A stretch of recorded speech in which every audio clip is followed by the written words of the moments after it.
Sorry, just getting rid of all the pop-ups. Far away, sir. Hello, Mr. Pop-Up.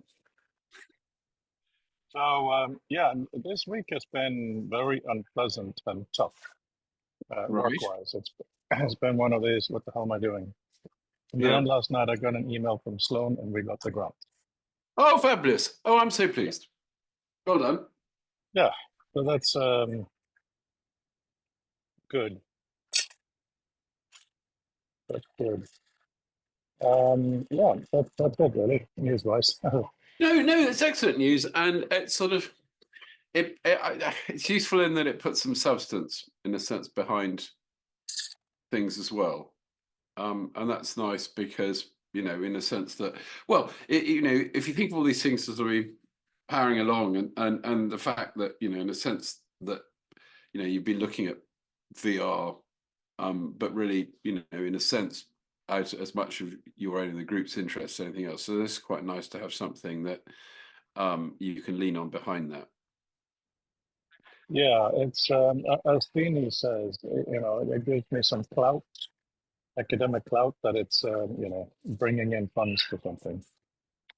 No, it absolutely is. I mean, because I sort of, I do, and I know this, having sort of being involved in sort of lots of things, and that it's funny. There are sort of two sorts of people who get involved. There are those who get involved because, well, they get involved, and there are other people who spend the majority of their time saying, "Why are you here?" So well, Yeah. and it helps shield you against the latter. Yeah. No, it does. And, I just realized it's a bit emotional also because tomorrow's the anniversary of Doug's demo. Right. So, Yeah. that's kind of on the Well, thing. But it'll be, I put that in. I just finished last night my first cut of sort of what I thought was going to be a little afternoon's work. It's been more like probably an aggregate 3 weeks, trying to write some decent referencing instructions for ACM, because basically they were written probably 20 years ago, and nobody's bothered apart from fixing the things that the individual maintainer thought mattered to them. So in other words, for the likes of the ordinary person, they're rubbish. And so I was trying to use the examples they originally used, and I kept finding errors and stuff. So in the end, I've just used stuff from hypertext. And one of the web pages I did was a link to the mother of all demos. yeah. No, exactly. So the first thing I need now, I hope Dini will be technically good to work with too. And I know we're being recorded. This is something I'm happy to talk to her about. But now that we're at the point where it's got to work, I have a meeting with her at 4 today, and we're using her team primarily for coding. Yeah. But it has to be really, really clear that having an easy way to get documents in has to be the number one priority of the whole system, because people have to work with their own data, otherwise they're not working. They're testing someone else's stuff. I had over here yesterday. Yeah. Todd Carpenter happened to be in town. I saw on Twitter, so we met up for coffee. He's the director of the American National Institute Standards Organization. Okay. Yep. He's actually writing a book on metadata. So that was kind of cool. It's a very strong character. So we had a spirited hour-and-a-half discussion. Well, that's good. It's funny, the metadata thing is interesting, because I've started referring to in with a group I work at the uni, talk about meaningful metadata, which always makes people sit up, and try to explain that yes, everything's metadata, but there's stuff that you collect or stuff that's only of interest to you, and then there's other metadata that actually sort of gives structure and form to life, because it's coming around yet again that trying to explain to people that the labels you use aren't necessarily meaningful or helpful to anybody else, and therefore and what it's made me realize is that it bleeds further down into our tools, so that so this sort of cross-cuts in a sense with some of the experimentation you're doing with the liquid tools as well, is that you step back 30 years, we didn't need to think about these things. You wrote something, you went and sat in a library, and it was sort of the librarian's job to put it out in the world in a way. You did your thing. Now we're producing things. I mean, whether they were intended for formal publication or not is almost by the by. But if you want people to find them, you need to think about what they might look for. And that's not normally in your mind, because when you're writing, your mind is normally in the narrative thread. So you're thinking about the story you're trying to tell. I need to show you something. Yeah. So this is the reply to the questions I'm working on. But this is addressing a little bit of what you're saying, also what we discussed. So Command J and author gives me my journal. I've now archived everything except for this new stuff. So what I do, if I have a thought and I don't know where to put it, I will blog it, but in a very specific way. So let's say I want to blog this. So I copy the title, and then I do liquid on this, share WordPress. Yeah. The reason is it doesn't know the title, so I just have, that's why I have to copy. And then I can just select category, journal, and boom, right? I think I've already done that one. Hang on, I've got to get rid of a thing. My RSS feeder last night just showed up some of these articles. So somewhere, oh really? Well, some stuff a couple of things you've written certainly about short things you've written have turned up in an RSS feed that has been sort of dormant for a while. So interesting, because I don't even know what the RSS feed is for this. Right. Well, you're right. Is it the URL? I can tell you. Hold on a second. I can tell you what. I can tell you what. Where is it? Is it the future? Is it what's it called? I'm trying to think. It's probably called future of text. Future of text. Yeah. Bear with me a second.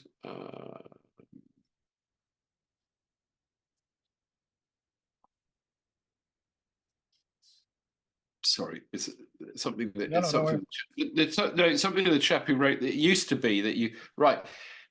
What my feed, my newsreader is looking at is https the future of text.org/feed/. So I'm guessing that endpoint has. Oh, can you send that to me, please? Yeah. 1 second. Do you want it in the? Should I put in just in messages? Either way, but thank you. Yeah, that's fine.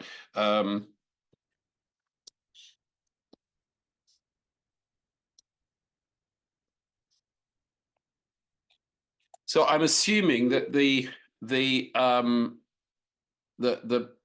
URL I've just sent in messages is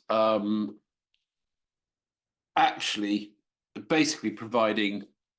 If I read it into something that wasn't a newsreader, I'm imagining I would see an RSS, and the RSS will be being made via the WordPress underpinnings of the site, which will have code that knows how to do RSS.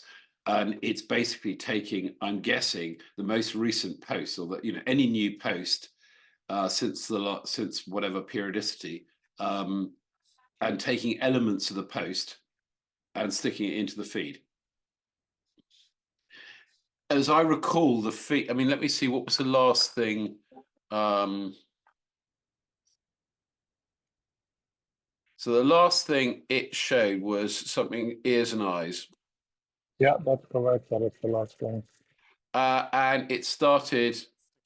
Oh, well, there's some stuff back in February and March, April, and then there was it kicked into life with something called PDF test, and then it's got 1, 2, 3, 4, 5 posts all on the 7th.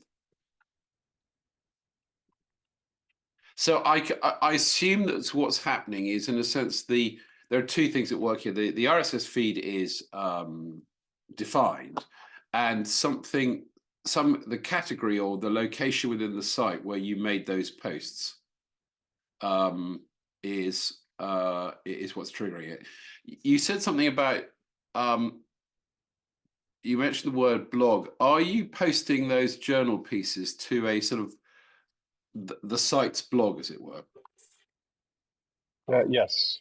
That would be the secret then, right? Yeah. So often these things are set up that if you have a blog, it'll do an RSS feed as well. Another thing to bear in mind is that they're all configurable, because the concept of RSS was you could stick pretty much anything you like. It's all XML, and you could stick what you like. So you could either send the headline, you basically you could send the title and a permalink. You could send the title and the whole article. You could send the title of the article without pictures, you know, etc.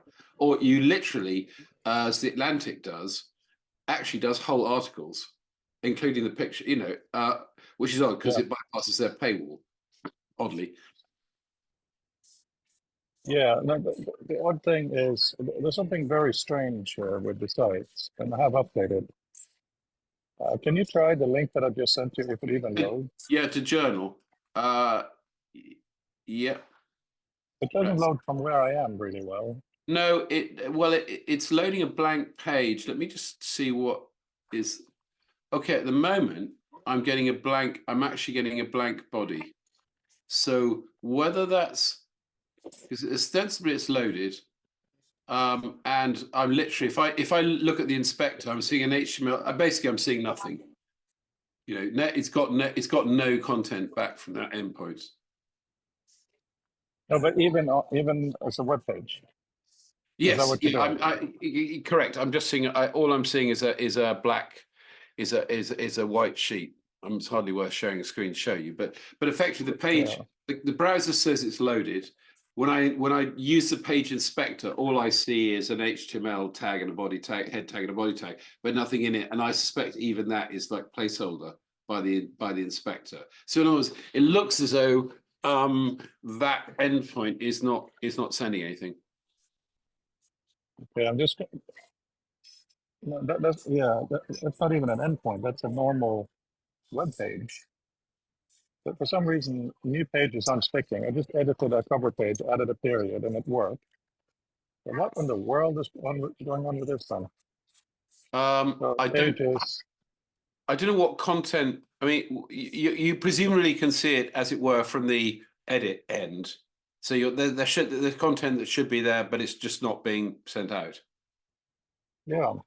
So I'm sharing screen still, right? Not at the moment. No. Oh, I thought I was. Oh, just go page attribute.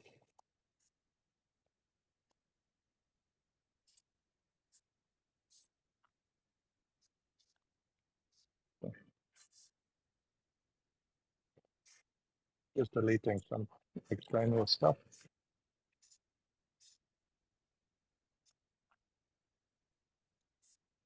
Oh, you are there. Good. For some reason, it looked like you disappeared. Okay, so I'm just trying this one more time. Yeah, when I try to view page, nothing. Yeah. Well, that's what I saw. Just a blank page. This is what it looks like. It looks absolutely fine. Are there any visibility? Oh, wait a minute. Go back to that last page. I think in the sidebar there's things saying publish at.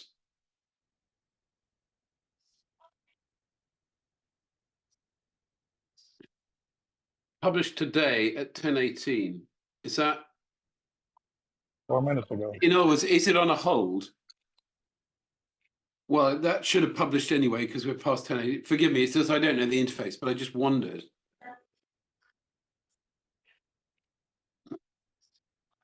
Oh, very strange.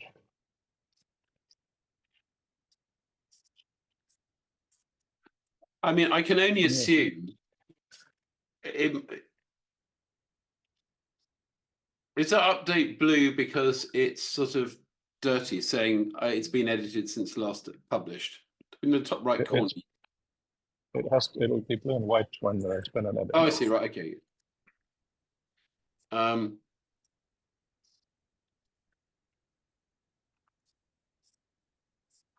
Well, that's really weird. I have. I'll just try. Oh, Adam is here. Hello, Adam. Hello. Hello, Adam. We're just faffing about with trying to update something on the site. Yeah. So last night I got an email from the Sloan Foundation that they had approved the grant. Wow. So that's very nice. Wow. So it means we can do things. Congratulations. Thank you. Yeah, it's going to be interesting going forward. And it's going to be really annoying for me to have to be even more practical, saying, no, we can't do that. We have to complete, project manager stuff. So, Yeah, but yeah, people can still experiment, and I'm sure you can't stop Frode, not Frode, Bramble, and Fabien from experimenting. They will and you're do the that most anyway. you're the most experimental, so that's a Well, good we thing. don't know. We don't know about Bramble. We don't see anything, so I'm sure there is lots of things going on there that is never Yeah, showed. the budget does include travel to America and getting a Vision Pro, well, 2. So that'll be interesting to actually be in there. Because right now it's so frustrating. I don't even know if you can move a window. In Quest, you can grab a window and move it where you want. I don't even know how that works. The documentation for some of it is just a bit odd. It'll be interesting I to suppose that the difficult get in part is, I mean, it's hard enough getting people to write documentation after the fact. Trying to write down while you're still building it, it's trying to explain what a bridge is to someone who's never seen it when you're still building the Well, first bridge is kind of hard. but they kind of have to, because otherwise they're not going to sell many headsets. No, I mean it's part. I know it's not the concept is maybe not quite as alien as seeing your first bridge, but yes. But even sometimes it's just vernacular, because often people will pick a term, and the design team will describe it as X, and it so happens that they may be the only. Yeah, but Mark, we still need to know if we can hold things. Yeah, but that's what I mean. Depending on how they describe it, it's that. So, in other words, people often aren't communicating not deliberately, just because they don't understand that the things that they do describe aren't necessarily described in a fashion that it goes back to the thing about I was talking about metadata and searching.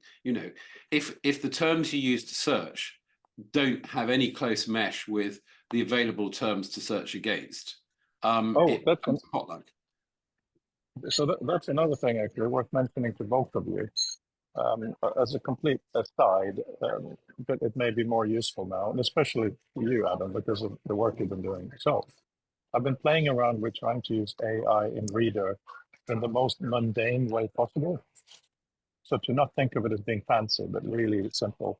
The first thing was to extract keywords from a document, because now with the new model, the new LLM, we can do an entire academic document. It's not a problem.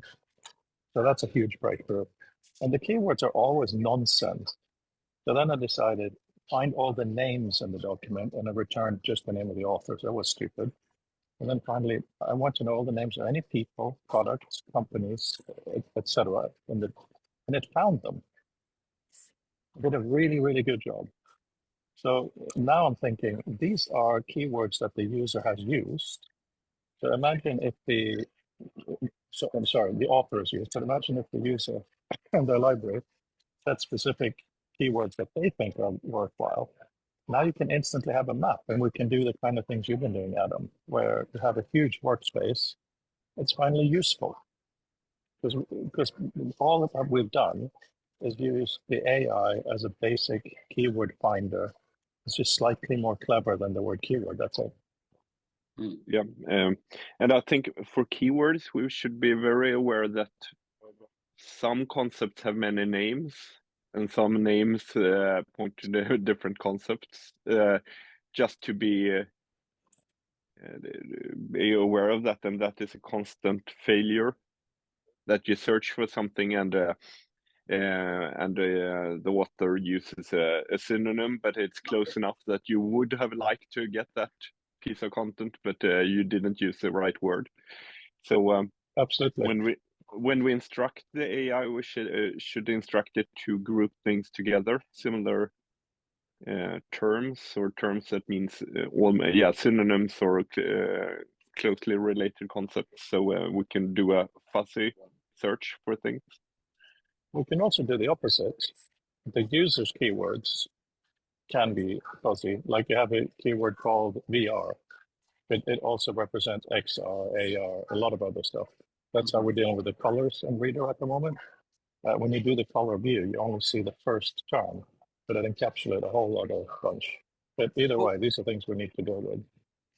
Well, one thing you can do, I mean, there is.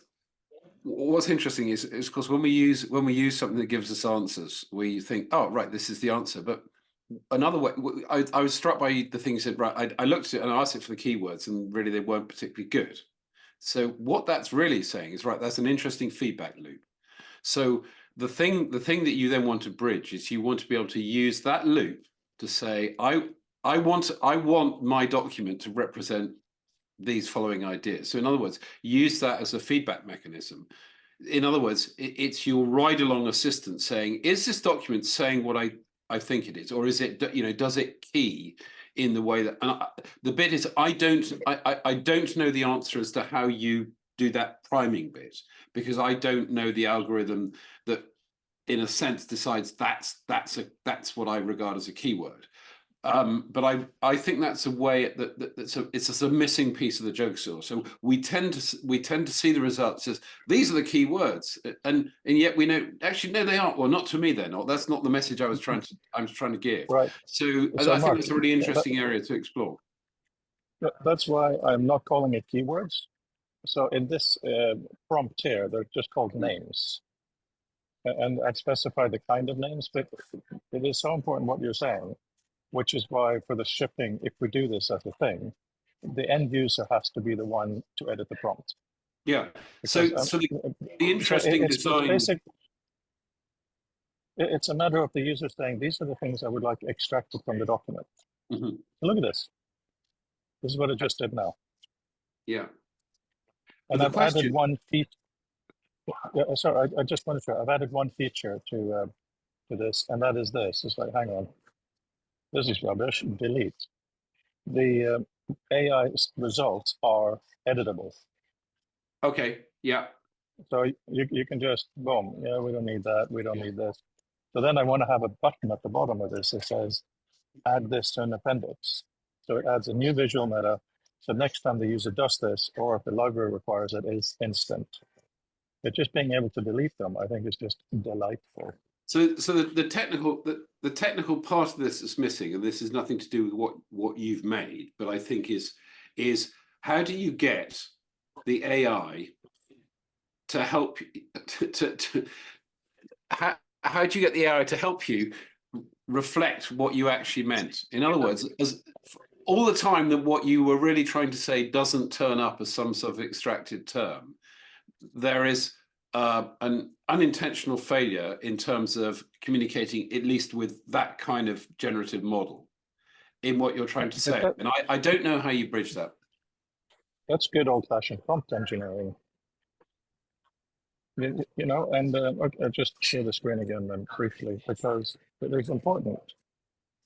So let's open this again. Here's a thought. I don't know if you're able to ask, why does this document not represent, this word, this concept? I don't know if it can do that, because in a sense, that's the heart of the problem. Well, okay, so here's the thing, because there's nothing seriously magic here. You have the edit, and here you can make your own prompt. Yeah. So here, you're an expert in names, extract all the following text, blah, blah, blah, right? There's also, so this has to be experimented with, and it often messes it up. The prompt engineering, that's why you need to have the results verifiable by a human. We absolutely completely agree with you. We're not at the stage where do this AI operation and embed. That's scary. Is that tea or coffee, Adam? Coffee. It's morning. I have iced coffee because I'm in a coffee shop, so it's warm. Oh, look at this. It has been cold enough here. It has been down to -14 here. Oh my God. Celsius. Yeah, we're going to Norway on Sunday, but it's not that bad.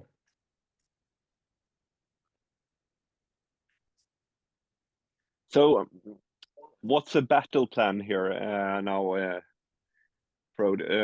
When is everything starting, and how? Good question.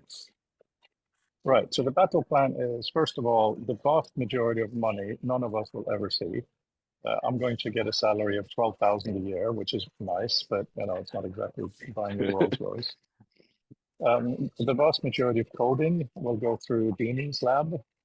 We do have some money for XR expertise.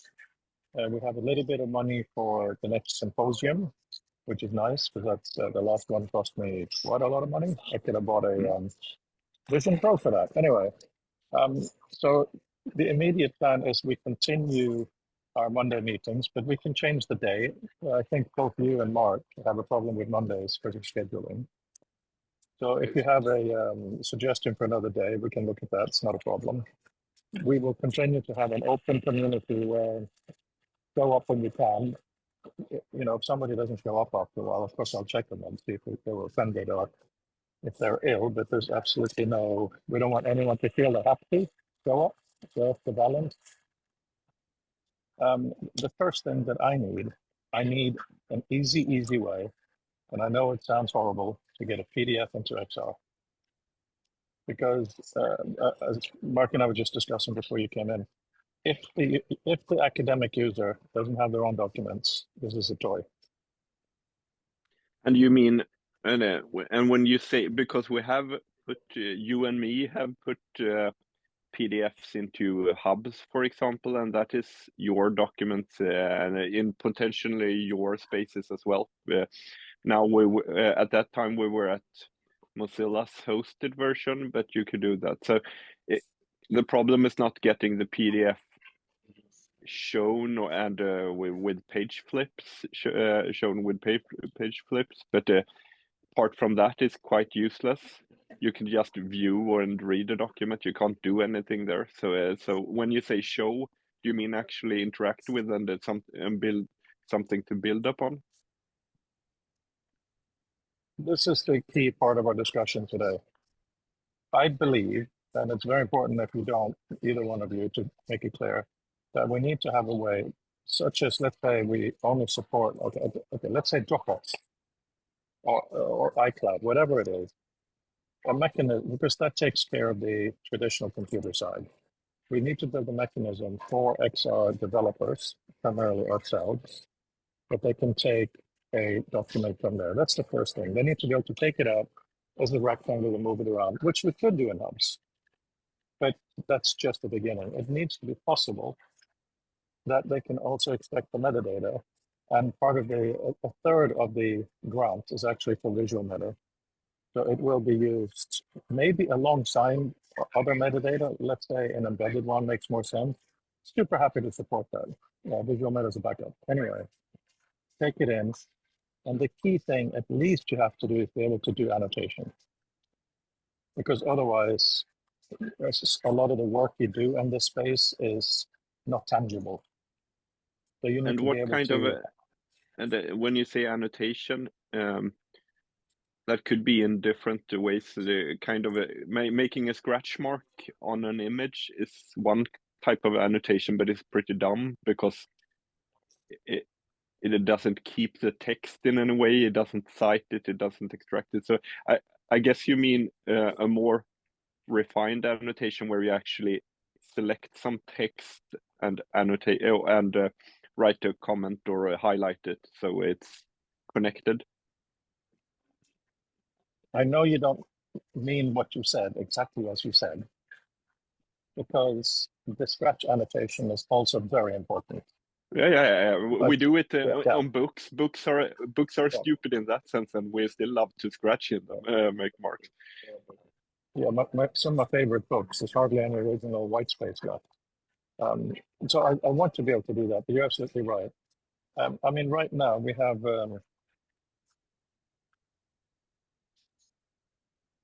there's Reader for iOS. There it is. Yeah. And all you can do is open, read, and highlight. Well, it can do a little more, but I'm not going to pretend I have money to do all the proper features in there. So yes, the initial thing is quite simply to highlight something, and then hopefully to be able to write a note on the margin in a parsable form. Because I want someone to go into, yes? So when you say highlight,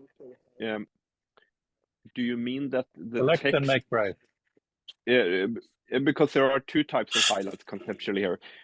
Somewhere you actually where you put like yellow ink on top, like a highlighter pen, where the highlight is more a graphical thing, but it's not really. It doesn't know which text it highlights, but it can be seen and understood by a human that sees that it's behind or over some text, and that is a graphical highlight. And then we have a more actually extract text, which is more complicated thing, but because then we need to find out what characters is under the cursor, so to say, when you do the highlight.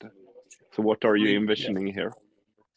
Yeah, I'm envisioning what I'm showing you, which is of course done on a Mac. So I've selected this, and I'm now going to annotate, highlight in gray.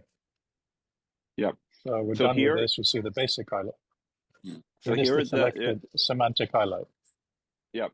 So here the Mac is doing the heavy lifting by understanding or finding out which character is under the cursor, adding a rectangle, the highlighter pen color behind it or over it. Yeah. And that kind of heavy lifting is quite complicated. It's always doable, and I've done it, but not in XR. I've done it in 2D graphics. So it's really important for you to say this now, especially kind of semi on the record, because this seems mundane and boring, but A, it's important, and B, it's difficult. So I just want to show you, now I've done that, I close this document and go back to library. If I now just search for the word digital, that sentence that was highlighted shows up in the search results. I finally managed to make it one line rather than column. So in terms of, interesting observations coming out of this, because you're absolutely right in the point of the web at the moment.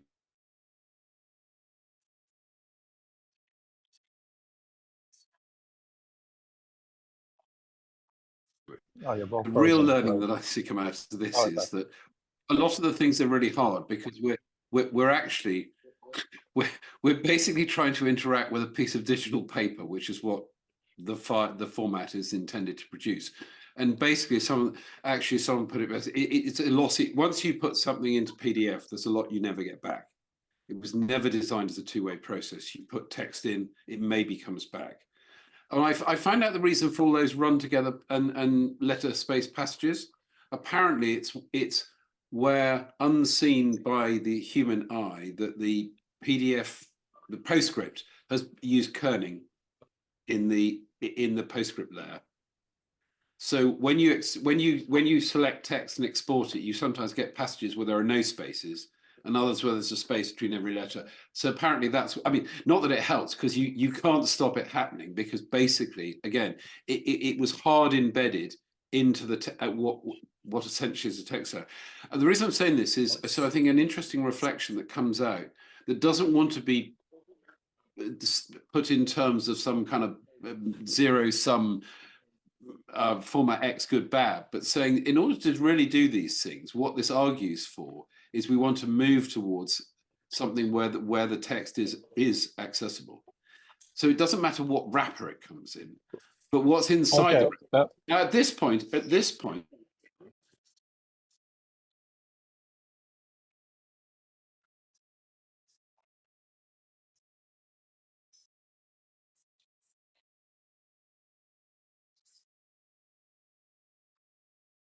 it gets into this or something, but I think the real lesson, and the thing I sort of I remember thinking when Brandl said, well, actually the best way to to sort of move the text around is as something like HTML, where so you've got a structure that's sitting aside the document.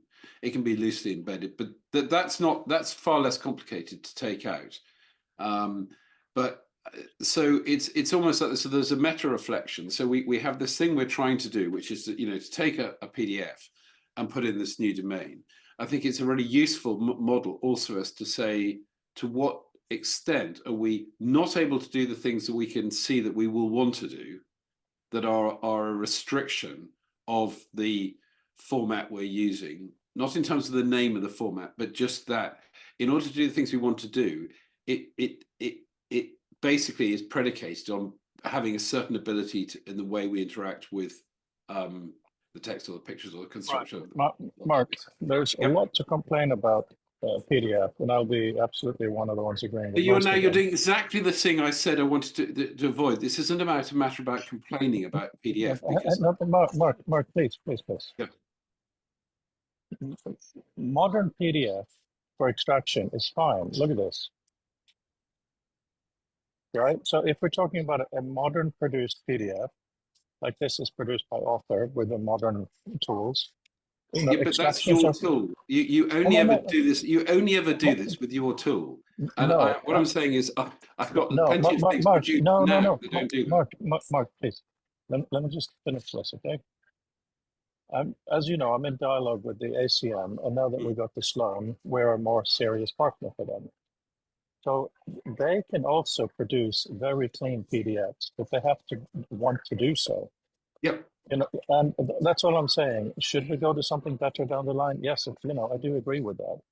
But the key thing here is in a year, when an academic test user puts on the headset, it needs to be 2 minutes for them to connect with their own work. And all the stuff you and Adam talked about earlier as well with PDF, of course that's acknowledged. You know, and one of the things I talked to the ACM about is when you do a download, you can also have a zipped package with data and HTML and other formats. I think you're misunderstanding the point I'm making. And falling for this trope, we say, of course, it's important, and then ignore it and go into a different thing. I had a missed connection. Mark, I had a missed connection as well, so I apologize if I didn't hear that. No. But I keep trying to say this isn't a zero-sum argument. It's about actually having a really useful thing of what we're doing is the reflection that comes on the side of it, which doesn't stop or detract this basic thing. Because one of the really interesting things I took from your comment earlier about this passage through is that for most people, they want something almost like a letterbox. They don't care about the technology. They want a mechanism they can understand that if I drag this file in my 2D computer world or on my phone screen into sort of this hole here or onto this icon, it will magically turn up there. That's about as much as I think it's reasonable to expect the non-technician to understand. Otherwise, it's just overhead. All they want to do is I want to take this document, I want to put it there. That's one clear challenge, because I think it's easy to describe that, and in our mind's eye, we'll probably have immediately imagined three different things, the three different people here. So that's no small thing. No, I just genuinely making the point that there's some really useful thought to put on the side, because where it's pertinent is the very thing you just mentioned, is to be able to go to say someone like the ACM who will sort of look, silent roll of the eye, say, well, why should we bother? Is to be able to say, well, actually, for all these reasons, because if you can take a format that you have and you can improve it by just this much, we can do significantly more. Which is really powerful, given that there's absolutely the point that we've got a world full of these things that we can't get the money back to. Mark, I really don't want to start an argument, but I'm not going to do that. And the reason I'm not going to do that is there is an entire world of people ragging on PDF. I used to be one my first year of doing my academic work. In the same way that there's an entire world ragging on AI. These are important things to do, but it is not the mission of this. The mission of this is to take what academic information is out there, presented in a usable form. We only have 1 year, tiny bit of money in real terms for coding and so on. Mm-hmm. So I'm very happy for you to put it as an article in our book, which is part of the record. That would be great. But I really have to be super careful about where I put my focus. And right now, the focus, as we talked about earlier, it is, one of the worst meetings I've had on this was with the ACM Library Board, Digital Library Board. There was a young person on there, relatively young, younger than me anyway, who said, no, we don't want to do PDF. We want to do something new. And I managed to control myself. I was really polite, pleasant. I said, what do you suggest? I have no idea, something new. Right? Until somebody has built a viable alternative that fulfills the criteria. I think it's something for a while to just not put our intellectual energy into.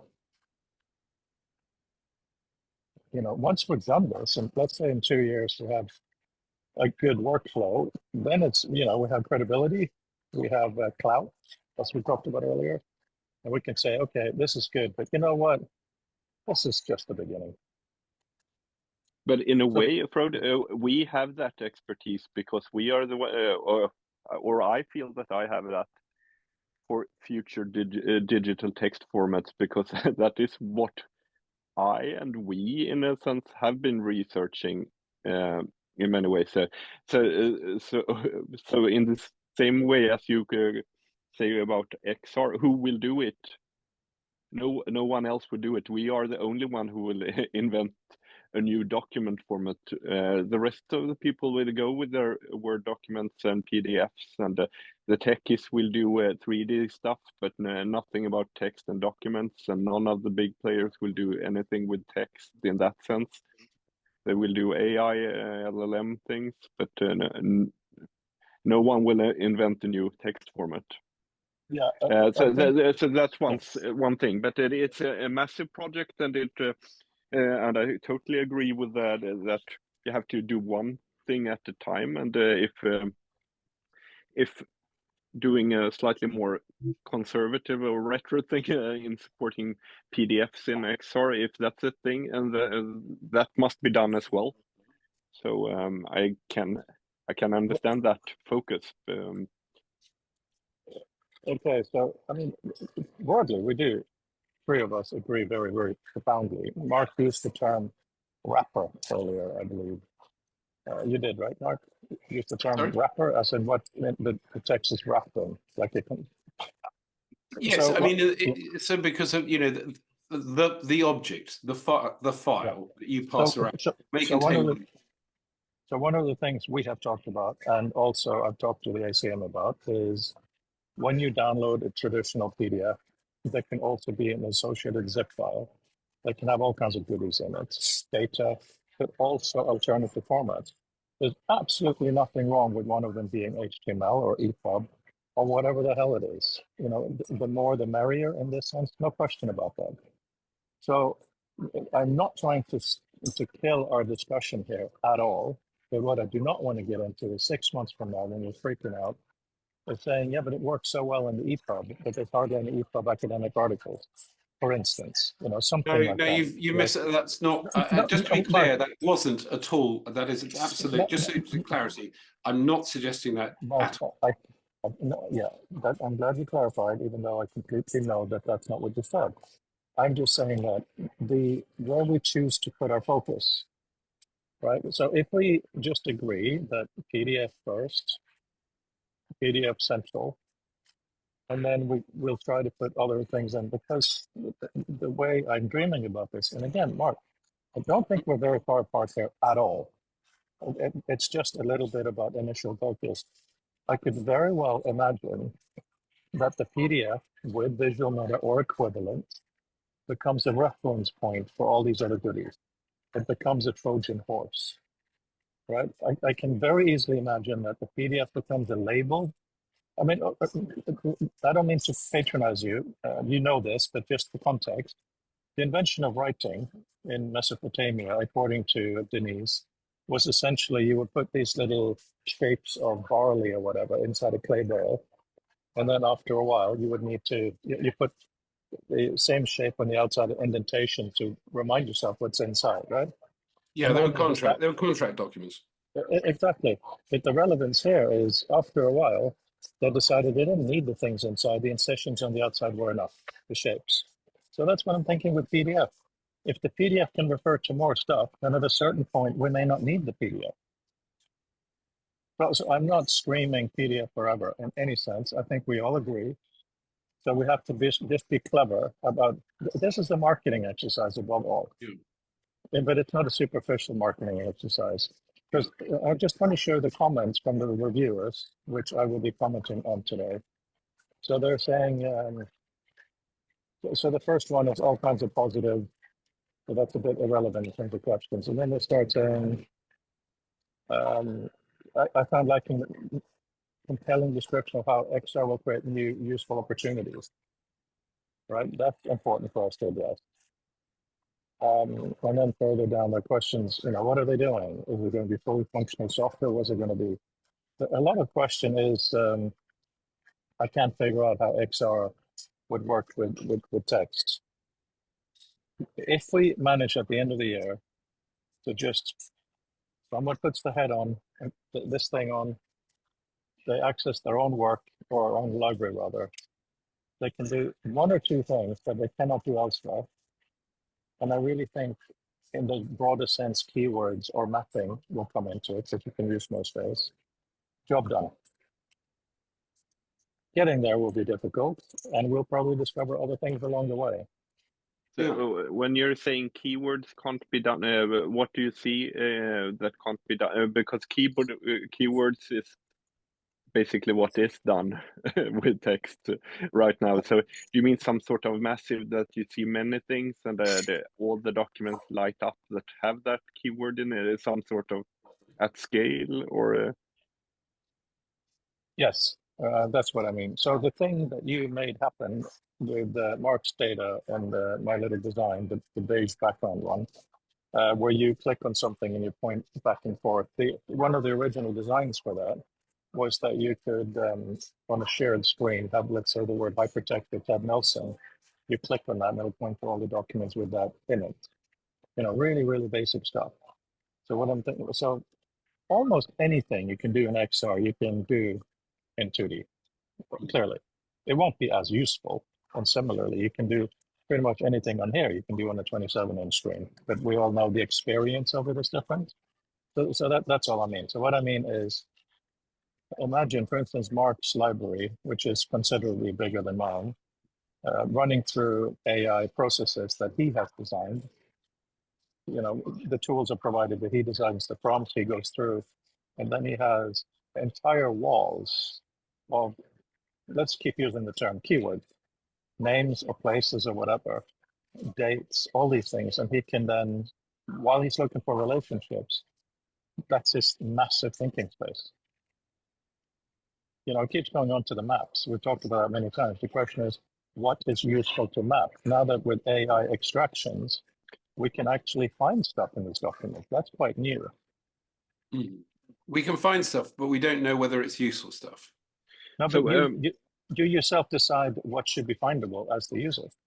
What kind of things you would like to extract? This is what we were talking about sort of earlier in the sense of this loop.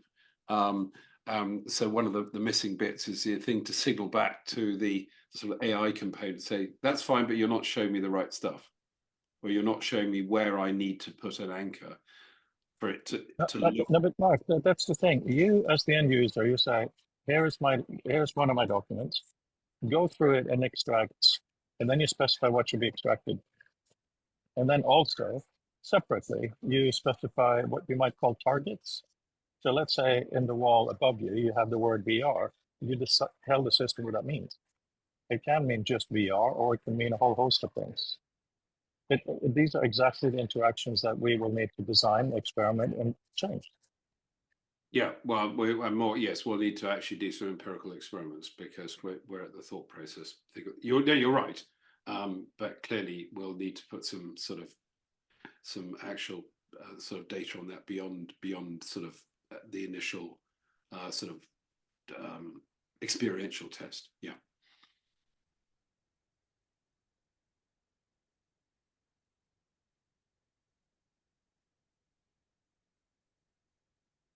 Oh, by the way, Adam, I'm sorry. I when I sent you that date stuff the other day, I should have thought to try to put it into a JSON. I mean, putting it into JSON is not hard. I mean, to set it to, I did it as a kind of CSV or a tab dilim simply because it's quicker, because I didn't have to think about the object structure. Because of course, when you put it into JSON, you inherently are putting a sort of object structure onto it. It wasn't time to have the conversation. No. I was happy to get the data where I can do the conversion myself in a few minutes, so that's not a problem. It was really Uh, interesting. The one thing I did do was break the captions up because I could, some were significantly longer than others.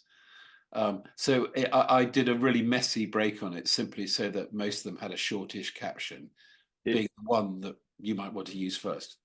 Yeah. That was useful, and that is what I used as well. That caption thing.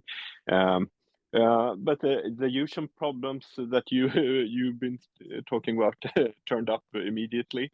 That you had there were long gaps in the data, and there were lots of overlapping years, and it's surprising when you actually map it out on a timeline that it's the gaps in between. If you put a few thousand years in there, suddenly that timeline becomes quite long if you want to be able to read something. So it is an interaction problem even in XR where you have enough space, but a long timeline is still long in XR.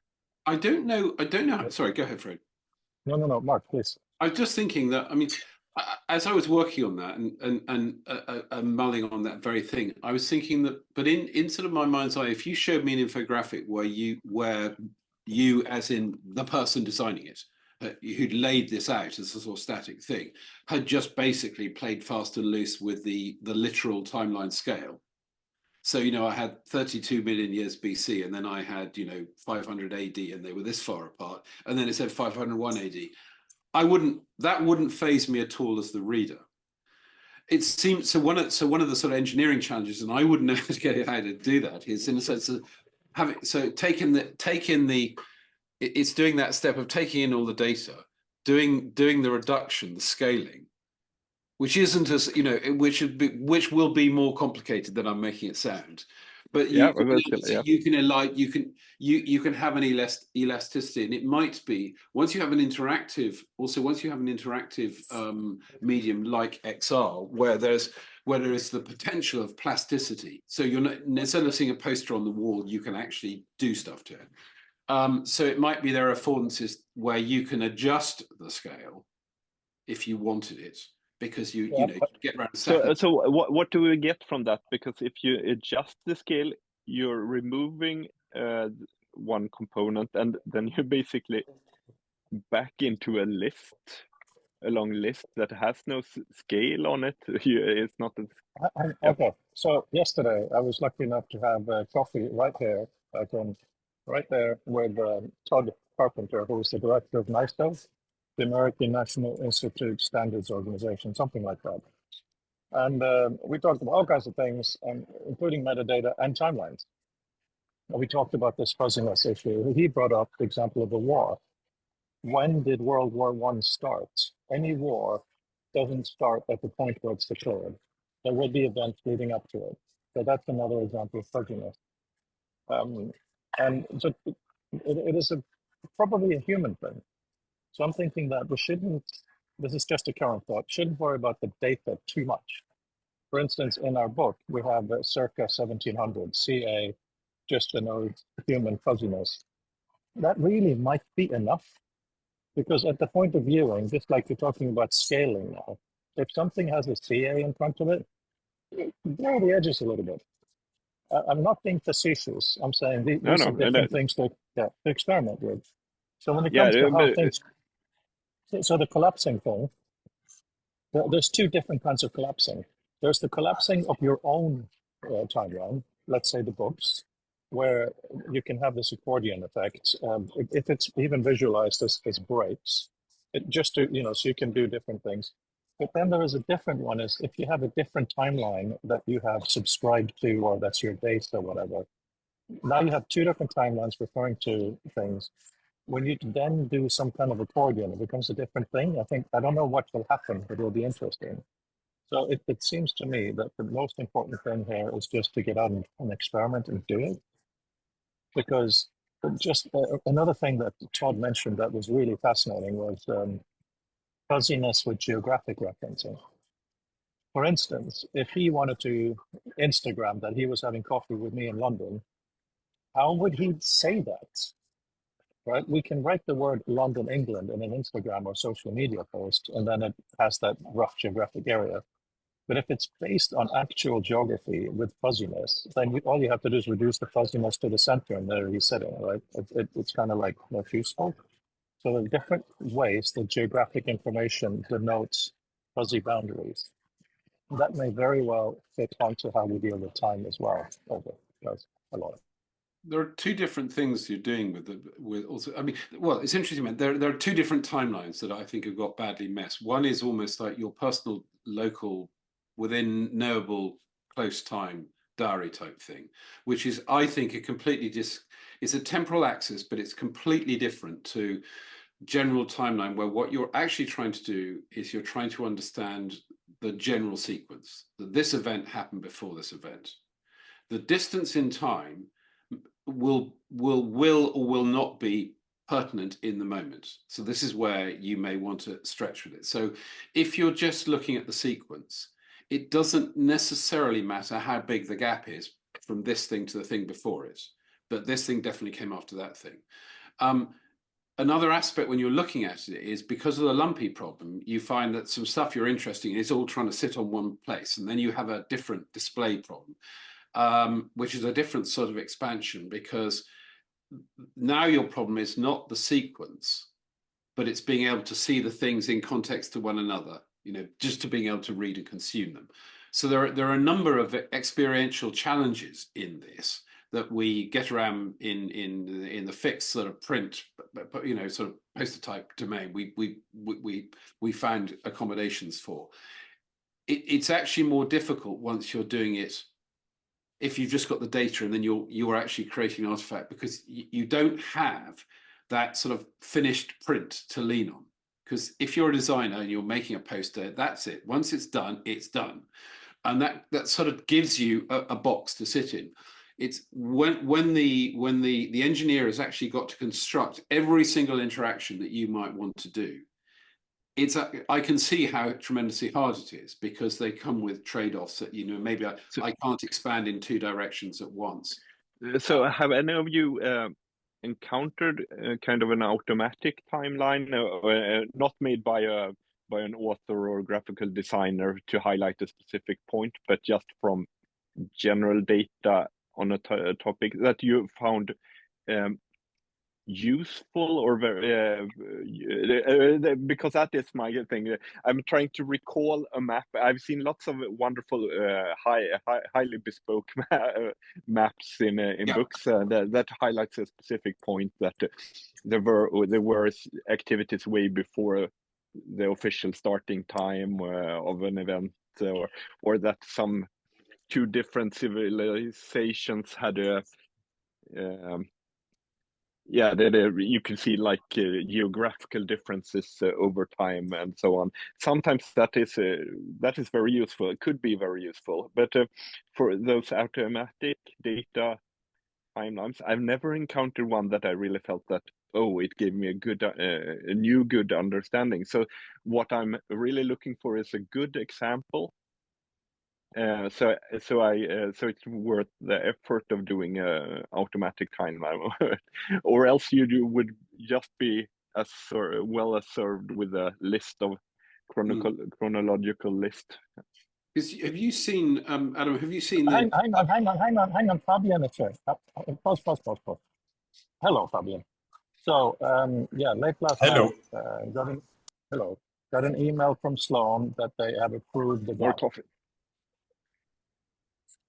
So the Sloan thing is approved, so that's good. And talking to these young gentlemen, of course, we've gone down the rabbit hole of timelines, which is interesting. And that's where you find us. And you managed to sleep, or? It's been very interesting. It's replaced one stress with a different kind of stress. This is a much nicer stress. Like shit, it worked. Now what? How do we do? Now we have to deliver. So the first thing we talked about here, lots of nice things, but also we all clearly agree that in the very beginning, it's about getting a PDF in, doing amazing things, getting it out. It has to be the user's PDF. Secondly, the PDF has to be a Trojan horse over time. One of the things I'm talking to the ACM about is when you download a PDF, you also get a zip file. in that zip file, you can have data, but you can also have other formats.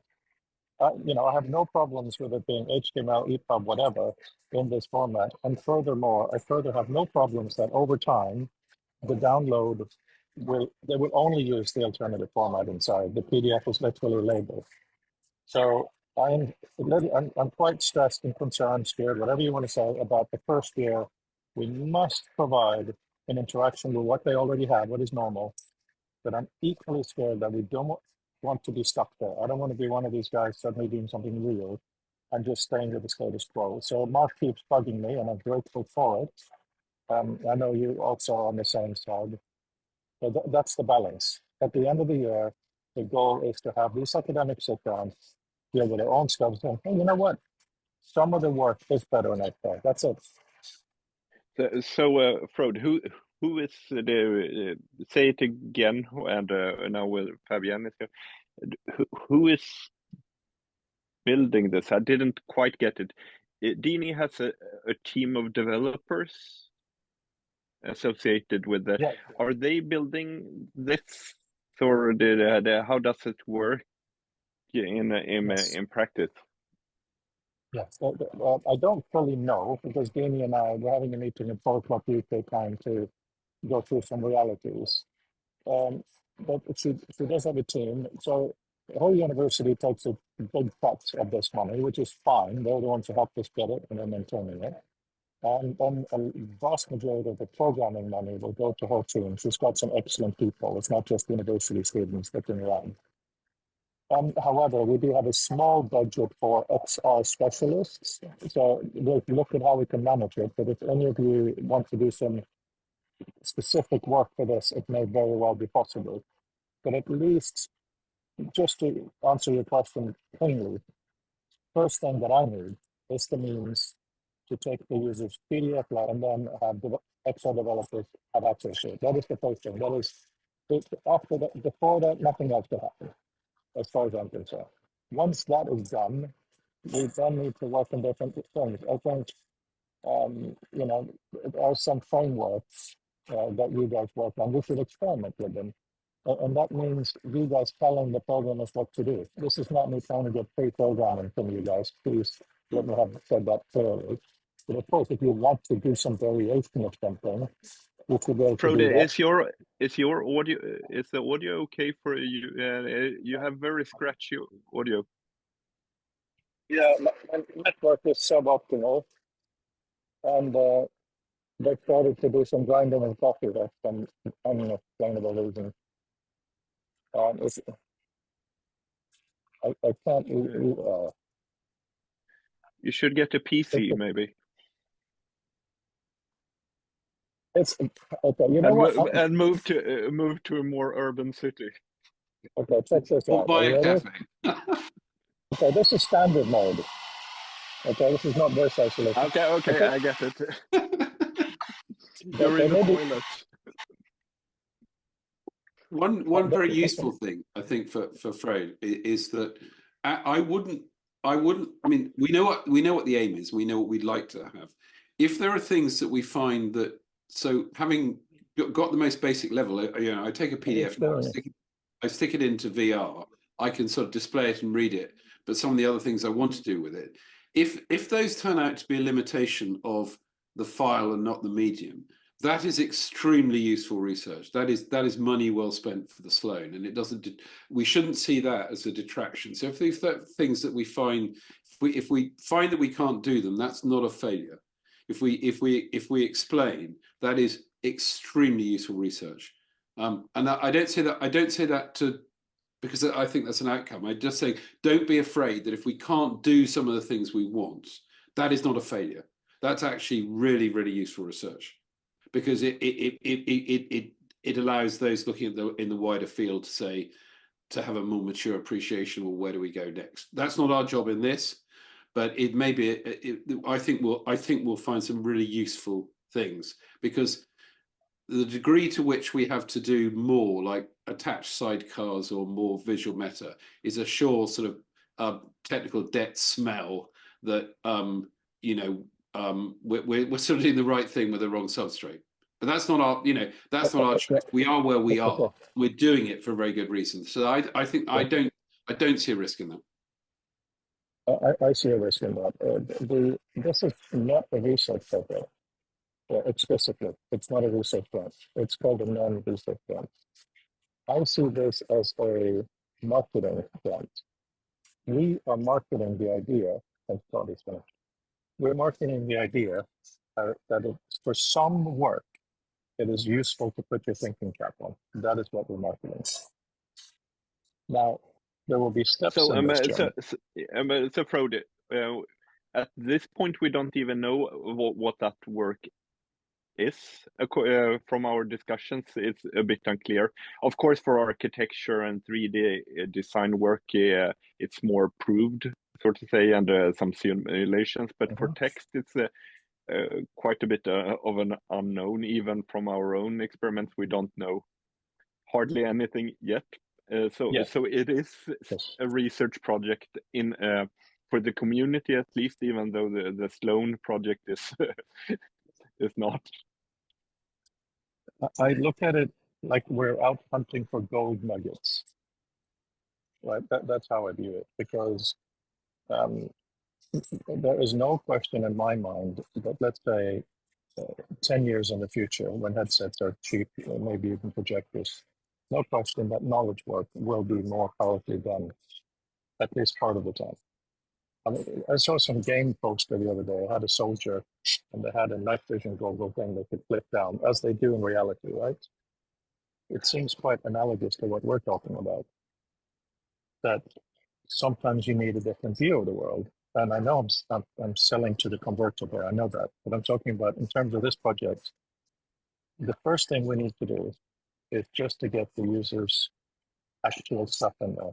And even if it turns out we cannot do annotations for reasons that we discussed, even if it turns out that all we can do is Fabien's have a document and read every page at once, that is a thing that is unique to us there.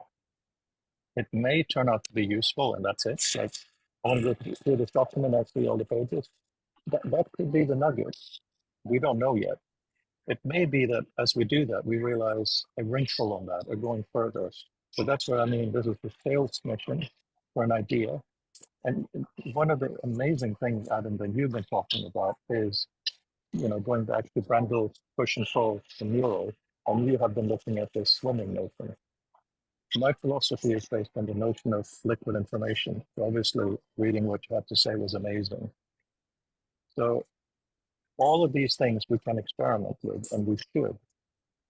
And Edgar is 6. He's kind of my model. When he's 26, I don't want him to deal with nonsense headsets that's about entertainment, social, and Microsoft Office XR. So we're entirely on the same page. It's just, how can we get to the point where proudly any year we put a headset on a friend and they say, wow, okay, for this, I can see it differently. This makes sense. That's it.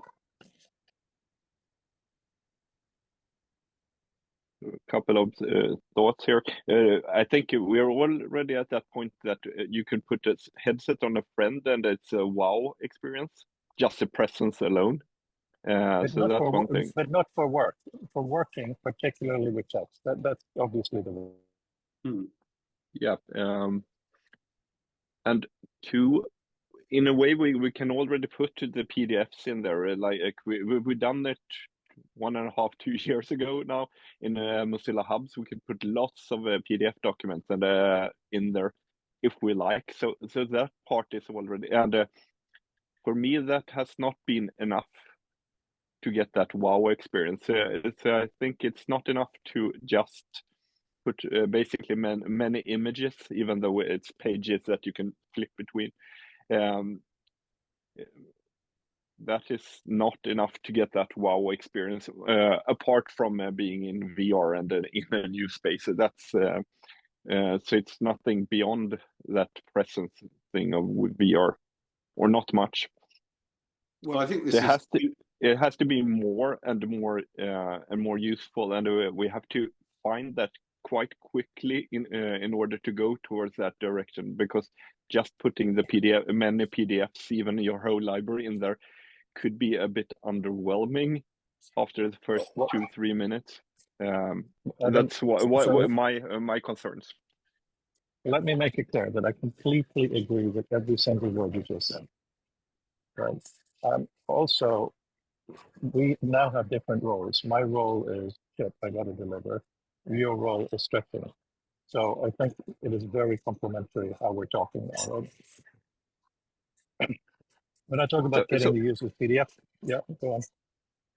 So what should be the? We have a community here now. We have Dini's coders and Dini and you as well. You will have many hats, of course. What should the community or how should we in the community? It's a general question to everyone in the community, but what's the community role in this? Mark and I and Fabien and Brandon. Some of them can't really work with this directly because of reasons, commercial reasons, or where they work, of course. So I wonder how the community fits into it, like basically the lab as it is. Yeah, no, that's a wonderful question. So I'll start with an aside. Yesterday, before this news, I was really quite not happy with the state of all of this. It just wasn't going anywhere. And I thought, oh, maybe I should do a different book. And I was thinking I should write a book called The Best That We Can Be, interviewing a lot of people to have a book on how to improve humanity in every kind of way. We all have idle life like that sometimes. And I thought maybe I should roll that in a little bit to the Future of Text version 5. And then on Monday, we discussed the notion of adding to knowledge, but also adding to better understand our ignorance. So I think the community, this is my perspective, and of course, what you think is even more important, should be doing essentially two things in opposite ends. You should argue for Harry Potter worlds.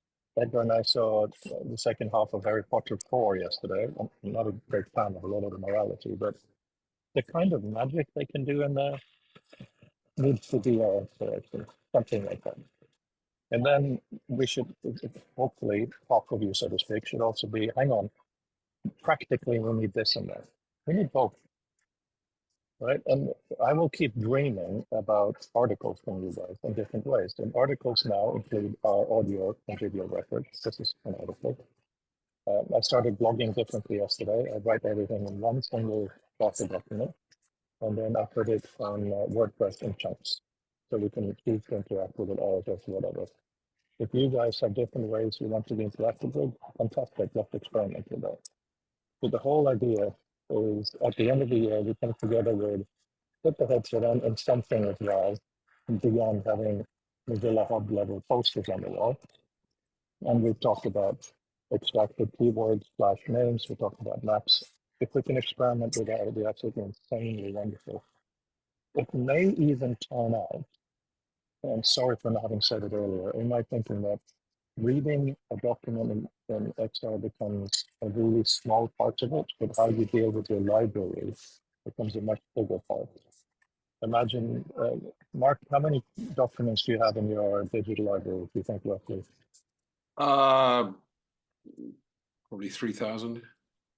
Okay, so imagine you have 3,000 documents represented on Excel. All of them have had names, places, times extracted in AI extractions that Mark has curated and checked, so that you can then choose to see these documents as different kind of environments. It may very well be that. I don't know. That would be fine. But the reason I keep going PDF is purely to make sure it's the user's data. So if you want to write something crazy or think about great. I mean, I just want to give you one more little thing. And this is why I started blogging. I had this idea of, on a traditional computer, we have shortcuts, keyboard shortcuts and gestures. You can swipe across the screen and whatever, right?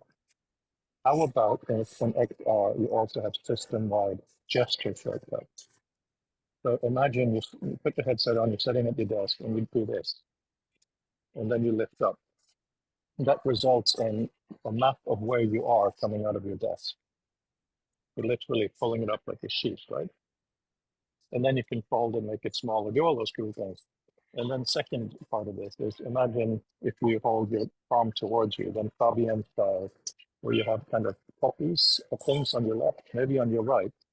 You can choose what vendor you want to have represent the situation you're in. So maybe you've zoomed into the solar system and you don't want the NASA built-in version, you want someone else's. You can choose. Those are entirely outside of what we're talking about now. But I'm just worried that we're going into XR with the basic app store and all of these incompatibilities and stuff. So if we can capture all kinds of ideas in different ways, at the end of the year, bound it into a book, because now the book is part funded by this, meaning it's part of the project that's really worthwhile. First of all, Adam, does that at all address your question? Yeah, partly it does, but it will be interesting to.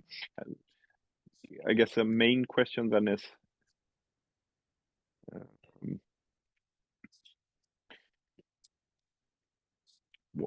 where, and it's an open question. Where should we, as a, like, kind of loose band of the community or the lab, the loose band of brothers or sisters, where we should do, where we should put our efforts? Should we do crazy experiments as we have done, or may not have done, but or should we 2D, Okay. 3D, XR experiments, and should how much are we involved in this project? It's a bit unclear to me, because it's also a Dini thing, it's a you thing, and with you it's easier because we meet all the time. But if they have programmers, maybe we should focus on a specific thing or an experiment that is more crazy. Yeah, sorry. Over to Fabien. But he hasn't audio, Fabien. If you want to speak, you need audio. He's been so enthusiastic, and then he has no audio when it comes to. You hear me now? Yep. Unfortunately, yes. So now I have 2 minutes, but it's exactly the same question as Adam, maybe from a slight different perspective and formulated differently, but like, how can I help? And not just like in a philosophical fashion, but within this, I guess, contract now, because something was promised to a third party. What would be the best outcome in terms of the project itself? And then I can say, fuck that, it's stupid, it's impossible, etc. Or I don't have time, or I don't like this, or whatever. Or brilliant, it's exactly what I want to do, I can do it. Or in between, I can help, but I need this little thing changed. And indeed, it's like, I don't want to say promise anything and then I overlap, I'm stepping on whomever had planned to do this. So I'm very happy with this. I'm excited. If I don't want this community to blow up, because it's quite precious to me. I mentioned it a couple of times, but I can mention it again right now. But then on a very pragmatic level is, how do we do this? How can I help? What's expected? I had the analogy, and thank you for those words. I had the analogy where Adam was talking now of this project is kind of a spine. Think of it as a flagpole. You choose how you want to hang your flag. Okay. This community is very precious to me also, and it is very fragile because there's nothing but our passion keeping us here. So if somebody just wants to write how everything is bullshit, that is worthwhile. That'll go in the book. The book is part of the delivery for this. If someone wants to take our infrastructure and build something that doesn't connect with anything else, that is fantastic. That'll go in the book and elsewhere. If someone wants to help build some of the actual code, great, because it'll all be open, it'll all be on GitHub anyway. If someone wants to just write about fantasy worlds, very unconnected, like Peter Husilko often does, also great. You choose your flag. If it becomes an issue, I will happily talk. But a really key thing is that you have to decide how comfortable you are in, so to speak, stepping up. Because the only real reward for you guys is to be a part of this. If you consider this worthwhile, but we want to have this now acknowledged funded project, which has more felt than doing it just for fun. If you want to do a thing, say so. If it doesn't fit, we'll figure out what that means. If it fits, we'll figure out how. At this point, I cannot imagine anything you guys and the extended community doing not being brilliant. It will somehow fit. I will have to run, but again, kudos. I think I don't know where this is going, but I think it's an amazing step. So nice. Take care. No. I see you're going, but I just started an RSS feed. Please consider doing the same. In addition to Twitter, if we could have another way of communicating. Bye. See you Monday. I'm going to have to push too. I just dropped something in that's I hope reflects back to the starting point of the bid, is that so in terms of what that's got to deliver, and you say this is not pure research, but effectively it's almost more marketing and applied, which is fine. So the key things, it seems that the Sloan grant has got to deliver on, aside from the overwrapping of future text, is this metaphor of moving stuff from essentially our digital desktop world into a virtual environment. With the starting presumption being that this is going to be a PDF. And when we get our PDF into that thing, what can we reasonably do with it? Now, we need to be careful what we choose to do with it, because the thing that our conversation quickly showed is there are a lot of things that you can't do with it, that gets us into the difficult area of what can't. Sorry, let me restart this.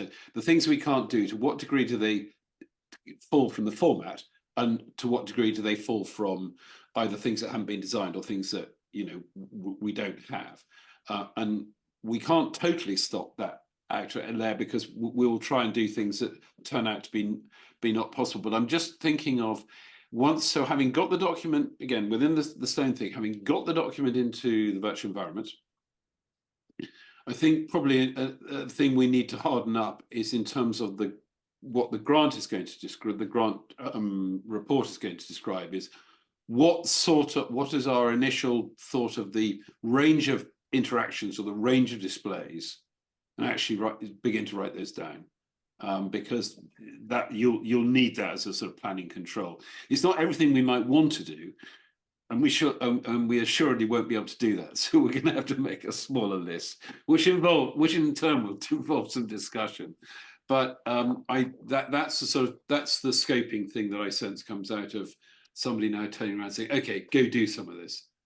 And as Anna's rightly said, I mean, we have done some of this, but it's a chance to put it inside the framework of documents. So the good stuff is we've done some of our homework already. So that's not bad. Adam's looking unimpressed. Yeah, no, and even if we've done some of it, like getting PDF, basically images of PDFs, but the PDF images slightly interactive in that you can change pages. We may have not done it in the best way still. So, and Mozilla Hubs has quite a clunky interaction paradigm that I don't like. I like that it works, that it's multiplayer, that you can drag something in from your desktop browser into a 3D world on your desktop, and it appears in your headset the moment later, or someone else's headset. That's pretty cool. So that glue is interesting, but the actual interactions inside is made by programmers for programmers, I think.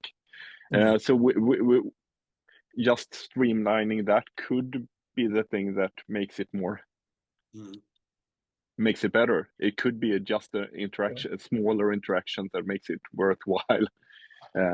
It's interesting.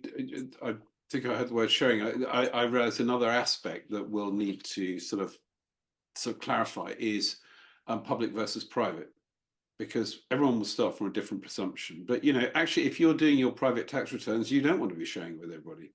But so right there, this is going to be single user. Fine, but okay, then that's fine. But we definitely need to bound that in because it just stops the tire kickers coming around. So that's fine. But I'm not interested in that, and I want to do something else. So that's fine. But we weren't answering that question. This is what I'm now thinking. Now this is a hard edge to this. There are all sorts of things that we can discuss as a wider group. But in terms of the stuff that's going to Sloan thing, we can say no, that is essentially out of scope. We'll need to describe why it's out of scope because it doesn't get us off the hook completely. But no, that's fine. And if it's in a personal sense, it makes things slightly easier because there's less complexity of interaction. We're not handing off to another person. Just writing a note on that. Yeah. So I do think we have to get the data into the environment. Let's change the terminology to data. And then just at a time, I have to leave in a few minutes too. But it shouldn't just be the flat data, right? So this notion we've discussed so many times about maps and graphs and all of that stuff will probably be one of the things that clearly fits a wider space. So that will be very, very interesting. And that can maybe be done even quicker. I mean, let's say for a while we only have JPEG PDFs, but we have all this metadata attached, so we can do these amazing maps. That'll be interesting too. We'll want some reference documents in the sense that fairly early, in a sense, for better or worse. Yeah, but the thing is, for better or worse, and I don't mean to say what they are this second, but simply saying that for the test, there'll be a number of things, and we'll need to pick some that are nice and well behaved, and some are gnarly because they actually help elucidate the problem. And if only for us to be able to say that, well, you wouldn't want to do this with these sort of things, but you can. That doesn't mean you can't do things. If your document's broadly well produced, in this form, you can do this. Yeah, early PDF not supported, absolutely. So Adam, I'm going to reverse the question a little bit and pass it back to you specifically. One obvious aspect is what would you like to do? But I think maybe more interesting is how would you like to do it? How would you like to tell the people setting up the basics, Dinu and Dinu's team, that as a contributor and a senior member of the community, you have certain preferences? You mean preferences in terms of what it should do or how it should be done, or what do you mean by preferences, or the kind of code, or in which dimension? All of them, but primarily technical, but also workflow-wise, because let's say you get an idea and you want to use whatever code we have. Would you want it to just be on GitHub? And if so, what kind of commenting and explanation should there be? I think you could be a great case study person, because at the end of this, we want this to be open for anybody to use. A question on that. Dinu's people, are they working through WebXR, or are they using some specific Unity or like off-the-shelf commercial software? Or they do use some Unity, but we have to decide if that's where we're going forward. I've even because you can't really mix and match. For example, if we do some open source WebXR things, you can't really translate those. It's basically two different systems. So we should be very aware that effort into one doesn't mean so much for the other. Yes. Yeah. And if we would say Norwegian border org, I have even toyed with the idea of forgetting web and just doing native Vision Pro just for the performance. Don't worry, probably not going to go there, but it's something to think about. So once we have a really convenient way for the user while a headset is on to point to where their library is, once we have visual meta or similar means of that library being richly metadated, then it doesn't matter, because if Dinu team does one thing and you decide, oh damn it, I have some Unity experience, I want to build something else, that's considered just, to put it plainly, fucking brilliant. even if it just does one single thing. So I could imagine at the end of the year, we go back to Sloan and make it public. So we have, this is our core thing, but the theme is also with the same data, in your headset, you go to a different thing and you have a completely different interaction. That would be absolutely freaking amazing. So when you imagine this, do you think should it be standalone in that you can take only your headset with you somewhere and it's kind of syncs back to your laptop when you're at a later point or over the internet? Or is it more that you have your headset and most likely you have your laptop around close by and that you put on your thinking cap for a moment and do you get my question here? Can we require that you have a laptop around somewhere? Yes. I don't want to break should the it be- flow. I've got a dash. This sounds really interesting, but I really haven't to go. So anyway, Yeah. marvelous news. Sorry, I can't stay because this is really interesting. No, well, Mark, I have we to, could I have to go have, soon too. Thanks Yeah. for being yeah, here. we can have more conversations like this, and that's fine. I envision this as being just one part of your workflow. So having a laptop nearby is not a bad thing, especially now. And I do think that one of the key things is the extra visual meta appendage. So, for instance, here the use. So the reason why I'm asking is that one way of doing this is that you basically stream your library to your headset. It doesn't have to live on your library on your headset. The library that you, if you have your laptop close by or connected to the internet, possibly, but close by, that it just streams everything the headset needs for the moment. Documents, maybe other media as well, images and plain text or whatever. That it streams it live directly from your directories where you keep them. So it's not that you drag a selection or that it syncs them. It's you take your headset and it connects to your computer and it streams the documents.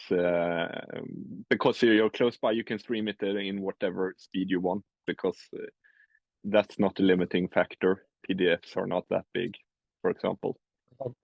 Absolutely have no issue with that for this stage.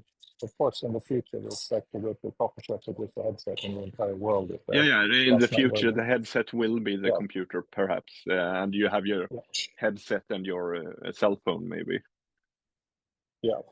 No, I don't mind that at all. But I just wanted to show you the current notion for.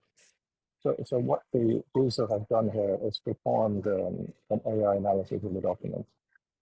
Right. So here is the summary. This is the result, and it is a document summary. This was the prompt that generated it. This was the author, the username, what engine was used, and the date. These are only here if available, right? Yep, so that's good. This would be a completely separate appendix. And the name thing extraction we did earlier should also be a separate page, similar. So it may very well be that this is what matters more, especially the name, putting that in there. Because what actually will be transferred, I have to, really fight for the whole PDF, but it may turn out not to be the most useful bit.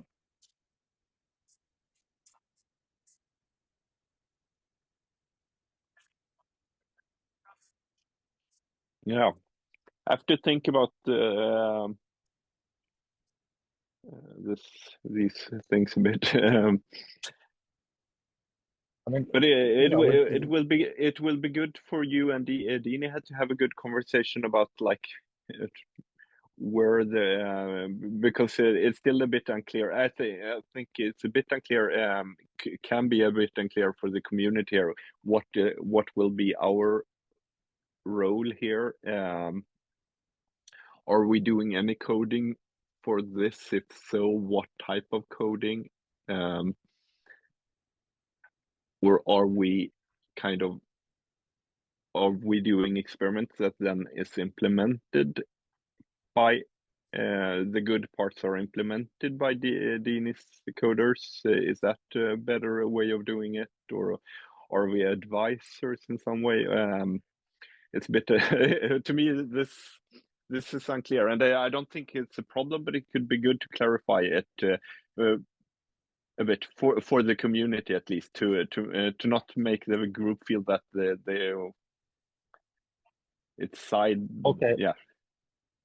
Let me ask you. Let me give you this request. Could you write, even if it's in an email, a letter to us saying that, hello, I am a community configurer. These are my preferences. These are my questions. And then I will discuss that with Dini first. Because for us to talk to a contributor community just as an abstract notion is very different from having you as a real person.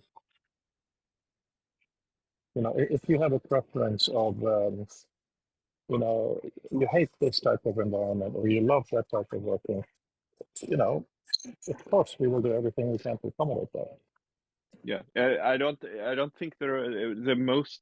I think for the community, people want it open and preferably web-based for the most part, because then it works on all platforms. But I can certainly see that you go for a very native solution to the, for example, Apple Vision Pro, because that could bring other benefits. You could push it to its limit with the hardware, and it could also be, I don't want to say an Halo product, but at least a kind of good showcase for the Apple Vision Pro, and that could open some opportunities for you, yeah, for the project. Okay. So that could be a good thing. Yeah. Okay. So I will go through this with Dini. In summary, though, I think number one from the community is dialogue and ideas. And on the bottom of the list for the community is code. If you want to put something in code, everything that they have done should be available for you to play with. If you want to put something in code that's completely different, that's also incredibly valuable. At the end of the day, I think I mentioned earlier, we don't necessarily want one coherent product. Right? There's three things this is funding. It's funding the dialogue, which is the book in the symposium and our meeting. It's funding the coding and also metadata. So even though Visual Meta will take almost no money, You got the thumb there. I know, it's true. So, yeah, so Visual Meta is getting no budget money, but it is based on, let's say, ATM saying, let's try it, and then they need $1,000 for some kind of a coding to make it an option. We can pay for that. That's our entire budget for that. It's basically nothing. But the metadata is key to making everything work. Yeah, but I think it's good if we all think about the practicalities here. Absolutely.